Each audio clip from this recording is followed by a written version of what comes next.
नमस्कार विद्यार्थी मित्रांनो, खूप सर्व विद्यार्थ्यांच्या डिमांड नंतर आपण आपली इंडियन पॉलिटीची बॅच इंग्लिशमध्ये सुरू करत आहोत. ही इंग्लिशमधील बॅच मी जवळपास सर्वच्या सर्व लक्ष्मीकांत कव्हर करण्याचा प्रयत्न केलेला आहे. ही इंग्लिश मीडियममधल्या बॅचची तुम्हाला एक नोट्ससुद्धा मिळेल आणि यासोबतच तुम्हाला या बॅचचे सर्वच्या सर्व व्हिडिओज आपलं जे ज्ञानदीप अकॅडमीचा लाल कलरचा लोगो असणारा ॲप आहे, या लाल कलरचा लोगो असणाऱ्या ॲपवर तुम्हाला सर्वच्या सर्व बॅच मिळेल. मग या बॅचला ॲक्सेस किती असेल, व्हिडिओज केव्हा अपलोड केले जातील, तुम्ही ते व्हिडिओज किती दिवस पाहू शकता, या सर्व बाबतीतली सर्वच्या सर्व सूचना त्या ॲपवरच त्या ठिकाणी सूचना या सदरामध्ये तुम्हाला दिलेली आहे. तर मी तुम्हाला सर्वांना सुचवेल, ज्या विद्यार्थ्यांना इंग्लिश मीडियममधनं इंडियन पॉलिटीची बॅच हवी होती, तुम्ही ही बॅच नक्की जॉईन करा. तुमच्या मित्रांसोबत सुद्धा शेअर करा. यामध्ये मी तुम्हाला प्रत्येक कन्सेप्ट सांगण्याचा प्रयत्न तर केला आहेच, मात्र या कन्सेप्टच्या सोबतच त्या टॉपिकशी निगडीत जो महत्त्वाचा कंटेंट आहे आणि त्या टॉपिकशी निगडीत जे महत्त्वाचा फॅक्च्युअल डेटा आहे, जो तुमच्या परीक्षेसाठी अत्यंत उपयुक्त असतो, हा सर्वच्या सर्व डेटा सुद्धा मी त्या ठिकाणी देण्याचा प्रयत्न केलेला आहे. सो तुम्हाला सर्वांना विनंती की बॅच शेअर करा आणि जॉईन करा. Thank you. Hello friends, a very warm welcome to all of you. In today's session, we are going to study one of the very important topic of Indian polity. The name of the topic is Amendment of the Constitution. Now here, we have studied what is Constitution. Basically, Constitution is a rule book, or in other technical term, Constitution is fundamental law of the land to run this country in a democratic way, to run this country in a constitutional way, to run this country on certain rules, regulations, norms, and all that entire structure within which this country should be run is a constitution. So basically a rule book, a fundamental law of the land. Now the very important question comes before us. Can we make changes in this rule book? Can we make changes in fundamental laws of the land? Why? The laws are fundamental, which are very, very important, or which are fundamental to the very existence of this nation. Right, what I'm saying? I'm saying these rules, laws, and regulations are very, very fundamental in the very existence of this nation. And can we make changes into these rules? Can we make changes into these laws? And if at all we can make changes, then under which procedure, how we can make those changes? What is the extent to which we can make these changes? Who has the right to make these changes? Every question is being attempted to be solved through this particular video session. So friends, today we are going to study amendment of the Constitution. So what is amendment? Making changes into the Constitution, making changes into the working of the Constitution is called as amendment of the Constitution. And the laws or the act through which we make changes into the Constitution are called as Constitutional Amendment Act. So let's go into it. Now first thing which you have to remember, we can make changes, or from henceforth I will use word amendment. We can make amendment into the Constitution under Article 368. The most important article you have to remember, Article 368. Amendment to the Constitution have been given in Part 20 of Indian Constitution. Now a very, very important line. To what extent we can make changes into the Constitution? To what extent we can amend the Constitution? So the plain line is, we can amend entire Constitution. Yes, what you are listening is very true. We can amend entire Constitution, but these amendments should not violate basic structure of Indian Constitution. It means we cannot amend entire Constitution. So this limitation of basic structure of Indian Constitution has been put on the amending power of Indian Parliament. It means Indian Parliament has the right to make changes into the Constitution, but this amending power, this changing power of Indian Parliament is not unlimited, and it is limited, and this power is limited by Keshwananda Bharati case. Very famous case, Keshwananda Bharati case of 1973. 24th of April 1973. So this Keshwananda Bharati case has laid down the guidelines regarding amendment of the Constitution in the form of basic structure of the Indian Constitution. Most importantly, the term basic structure of Indian Constitution has not been defined anywhere in the Constitution. We'll come to that part, what is basic structure of Indian Constitution later on. But here remember, the term basic structure of the Indian Constitution has not been defined anywhere in the Constitution. They have just given these are the list of basic structure of Indian Constitution, and the list is not exhaustive. right? You can add on many points as time passes on, as constitution grows, as Indian democracy grows older. The list in the basic structure of Indian constitution will keep on growing. There is no limit on the points or the component or the features which are part of basic structure of Indian constitution. So here the line Parliament cannot amend those provisions of the constitution which form the basic structure of Indian constitution, and most importantly, the basic structure of Indian constitution has not been defined anywhere in the constitution. And second important point, the concept of basic structure of Indian constitution rose or was given during Keshavananda Bharati case of 24th of April 1973. Now, another important point, is Indian constitution rigid like America or flexible like Britain? So no, Indian constitution is neither rigid nor flexible. It means some part of the constitution can be amended very easily, whereas some part of the Indian constitution cannot be changed very easily. So some parts are flexible, some parts are rigid. It means Indian constitution is a synthesis of rigidity and flexibility. I repeat once again, Indian constitution is a synthesis of rigidity and flexibility. The most important point. Clear this point? So remember, Indian constitution is not rigid like America. It is not flexible like England. It is a mix of both. Indian constitution is a synthesis of rigidity as well as flexibility. Keep this point in mind. Now, the most important part where you will get a question on MCQ types of the examination is procedure for amendment into the constitution. So remember, first point, amendment procedure has been given in Article 368. First point, it is given in Part 20 of the Indian Constitution. These are the first two basic points about procedure for amendment of the Indian Constitution. Now, what you have to remember? See, first thing, the amendment bill of Indian Constitution can be introduced in any house of the Parliament. It means amendment bill can be introduced either in Lok Sabha or in Rajya Sabha.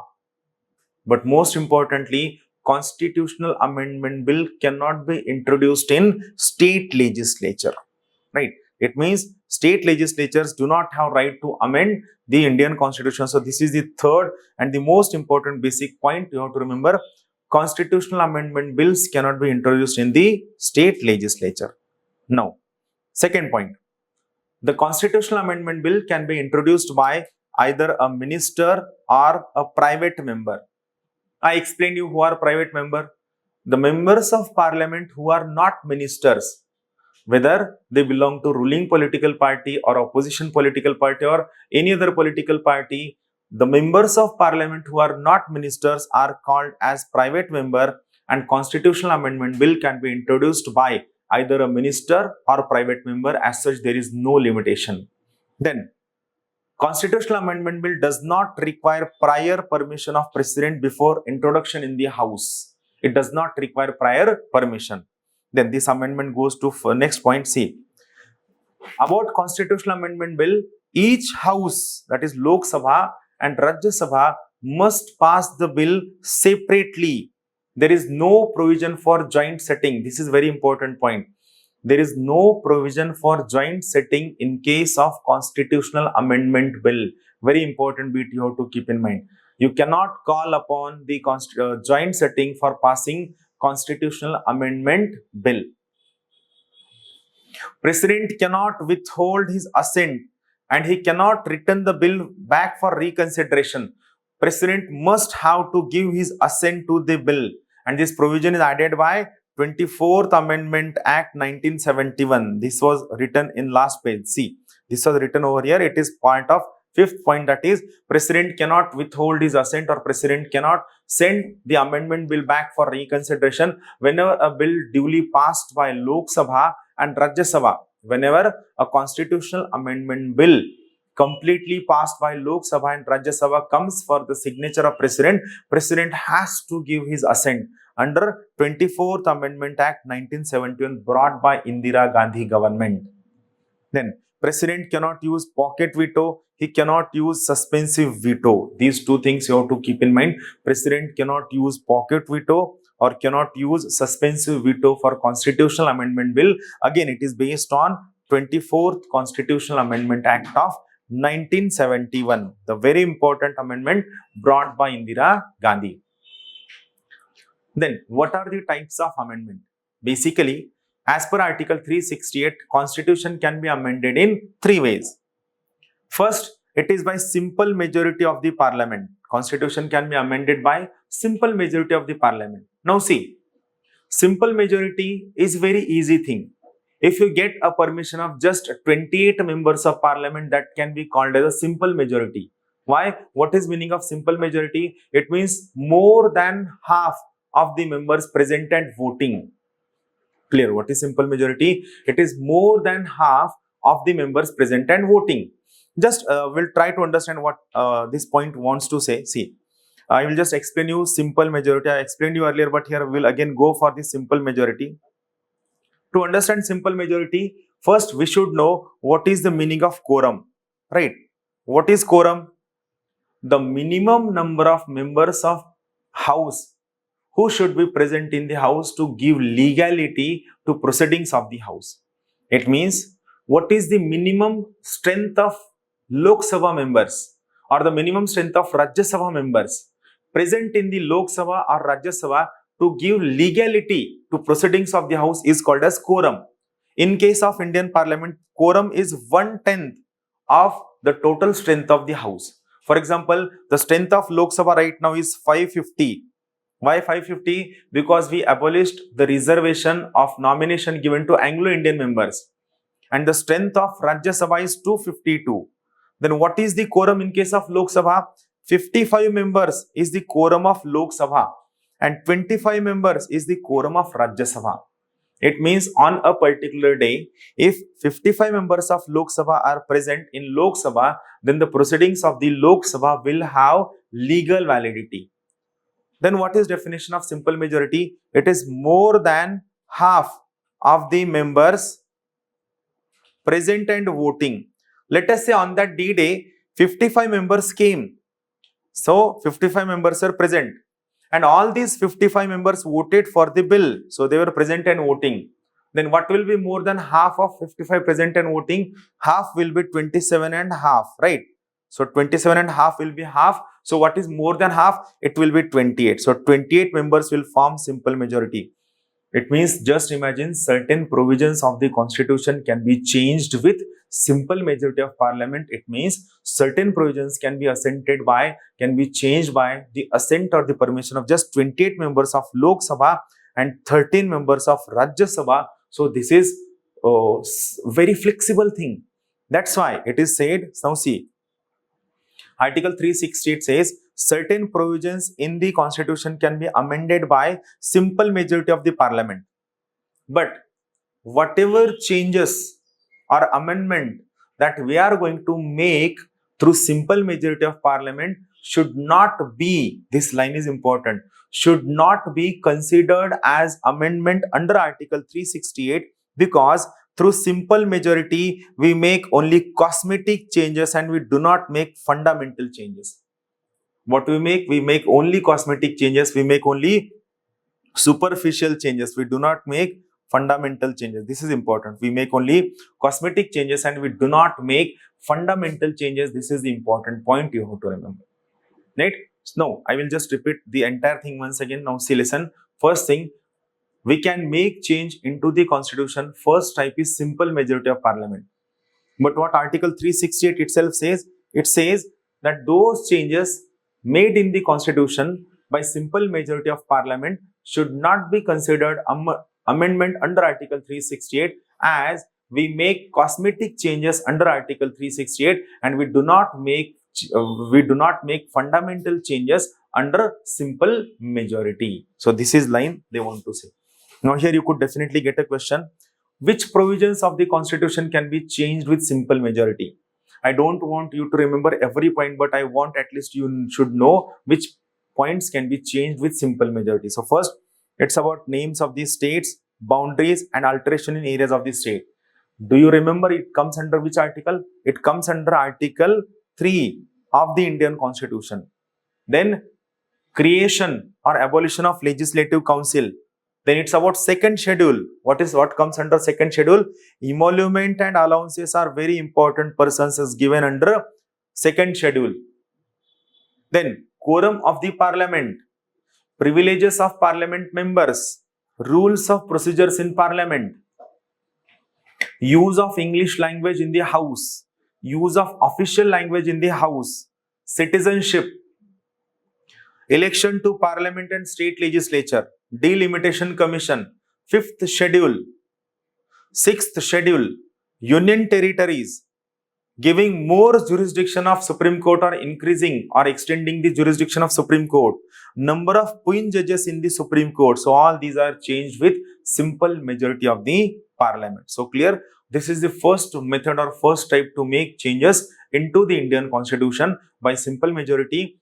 And the line says those changes that are being made by simple majority of the parliament should not be considered as amendment under Article 368. As we make cosmetic changes through simple majority, we do not make fundamental changes through simple majority. First type. Now second type. There are certain provisions in the constitution which can be changed with somewhat difficult methods. So this is somewhat difficult method. What it involves? It involves two procedures. First, the changes that require change in federal feature, We'll come to that point, which are the federal feature. So if you want to make changes in the federal feature, these changes must be passed by special majority of parliament, that is special majority of Lok Sabha as well as Rajya Sabha separately. First, you need special majority of Lok Sabha as well as Rajya Sabha, and it is very difficult to get special majority of Lok Sabha and Rajya Sabha separately in these difficult times of coalition era. And along with that, once it is passed by Lok Sabha and Rajya Sabha with special majority, then that particular amendment must be assented by. You should have consent, that is acceptance of at least half of the states saying by simple majority. At least half of the states saying yes by simple majority. This is second type of amendment into the constitution. Which provisions are amended through this type? Federal features or federal provisions are amended through this second type. Here, that amendment bill which requires change in federal feature must be passed by Lok Sabha and Rajya Sabha with their special majority separately, along with at least half of the states saying yes by simple majority in their legislature. So it is very difficult to get these kinds of amendment. And another important point which makes it difficult is there is no time limit for the state to give their consent to bill. There is no time limit. States can take whatever time they want to giving assent to that bill. And if states do not want to give assent to that bill, they have right to say no to that amendment bill. You need a permission of at least half of the states, and that too by which majority of state legislature? State legislatures simple majority is required. So these are somewhat difficult provisions. These are some of the federal features which need to be amended in this way, and this make Indian constitution more and more rigid. First type, that is this type, make Indian constitution more and more flexible. This make it more and more flexible, whereas second type make it more and more rigid. So this is the thing you have to remember. Now, which features are changed or amended by this method? Federal features are changed or amended by this method. What are federal features? The features of the constitution where states, it means state governments, authority, privileges, autonomy, powers and functions are at stake. The provisions of the constitution where state governments, authority, privileges, functions and autonomy are at the stake are called as federal feature, and to make changes into this federal feature, you need permission of the second type. Now let's go into the list of which of the features can be changed by this type. So first one, it is federal feature or federal structure. Election of president and its manner. Now, what is the federal element in this thing? First is election of president and its manner. What is federal element in this first provision? The federal element is members of state legislative assembly. vote for president. State governments have the right to vote in presidential election, so obviously it is a federal feature. Second, extent of executive power of union and state. See, this is the area of executive power of state. This is the area of executive power of the union. Now, if you want to make changes into the executive power of union, you are going to increase the area, it will encroach upon the state. You are going to decrease the executive power, here the area of state will increase, but it will lead to increased expenditure burden on the state. That's why it is again a federal feature.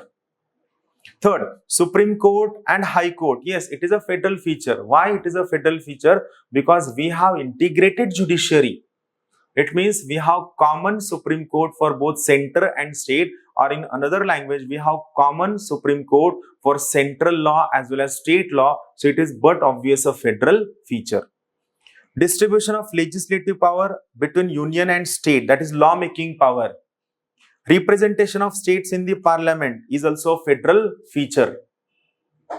Article 368 itself is a federal feature. Why? Because itself has mentioned that certain provisions of the constitution shall be amended by special majority of the parliament along with half of the state saying yes by simple majority. So Article 368 itself is the most important federal feature of Indian constitution, and it need approval of at least half of the states by simple majority.